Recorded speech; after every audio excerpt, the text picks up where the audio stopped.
करीब एक महीने तक देश भर में एक ही मुद्दा छाया रहा। लाखों छात्र सड़कों पे थे। दिल्ली का जंतर मंतर आंदोलन का केंद्र बन चुका था।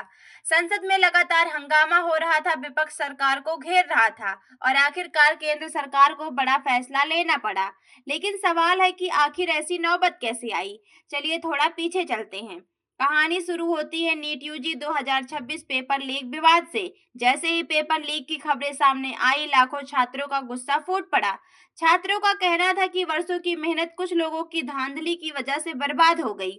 देखते ही देखते विरोध प्रदर्शन देश भर में फैल गया। दिल्ली के जंतर मंतर पर सीजीपी यानी कॉकरोच जनता पार्टी और कई छात्र संगठनों ने बड़ा आंदोलन शुरू कर दिया। हजारों छात्र दिन रात धरने पर बैठे रहे। उनकी मांग साफ थी, शिक्षा मंत्री धर्मेंद्र प्रधान का इस्तीफा हो, पेपर लीक की निष्पक्ष जांच हो, दोषियों को कड़ी सजा मिले और छात्र के भविष्य के साथ खिलवाड़ बंद किया जाए। इसी दौरान सामाजिक कार्यकर्ता सोनम वांगचुक भी छात्रों के समर्थन में खुल के सामने आए। उन्होंने छात्रों की लड़ाई को देश के भविष्य की लड़ाई बताया और आंदोलन में अपना समर्थन दिया।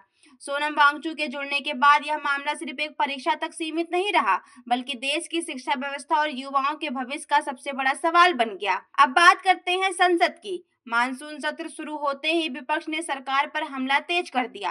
राहुल गांधी समेत कई विपक्षी नेताओं ने संसद के अंदर और बाहर धर्मेंद्र प्रधान के इस्तीफे की मांग को तेज कर दिया। कई दिनों तक संसद की कार्यवाही बाधित रही। लगातार नारेबाजी हुई और सरकार पर दबाव बनता चला गया। एक तरफ छात्र सड़कों पे थे तो दूसरी तरफ विपक्ष संसद में सरकार को घेर रहा था और तीसरी तरफ पूरे देश में परीक्षा प्रणाली की पारदर्शिता पर सवाल उठ रहे थे।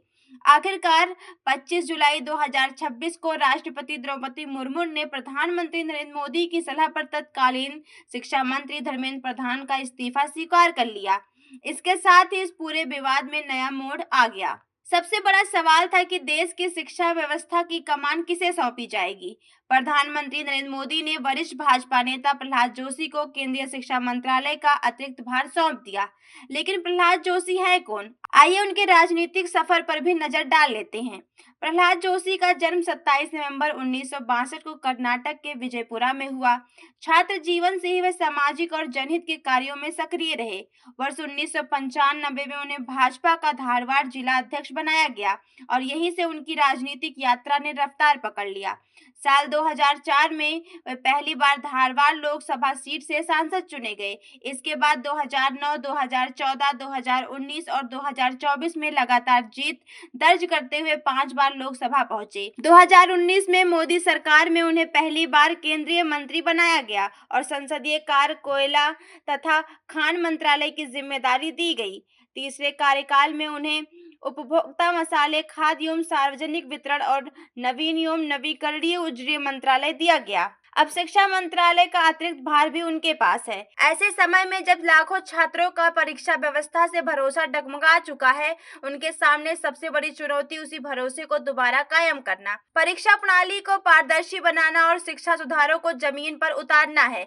उधर मंत्री पद छोड़ने के बाद धर्मेंद्र प्रधान पहली बार संसद पहुंचे तो भाजपा और एनडीए सांसदों ने उनका जोरदार स्वागत किया। इसी दौरान उन्होंने विपक्ष को जवाब देते हुए कहा है कि मैं एसी कमरे में बैठने वाला एक्टिविस्ट नहीं हूं, बल्कि एक स्ट्रीट फाइटर हूं।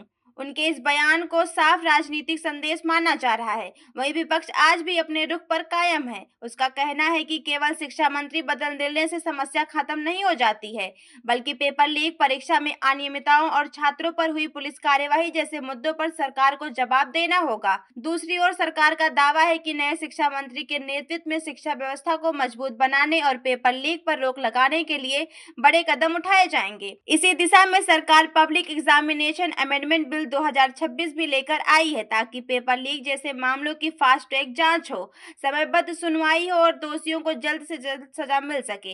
अब सबसे बड़ा सवाल यही है कि क्या सिर्फ शिक्षा मंत्री बदलने से छात्रों का टूटा हुआ भरोसा वापस लौट आएगा? क्या जंतर मंतर से शुरू हुआ यह आंदोलन अब यहीं थम जाएगा या आने वाले दिनों में और बड़ा राजनीतिक मुद्दा बनेगा?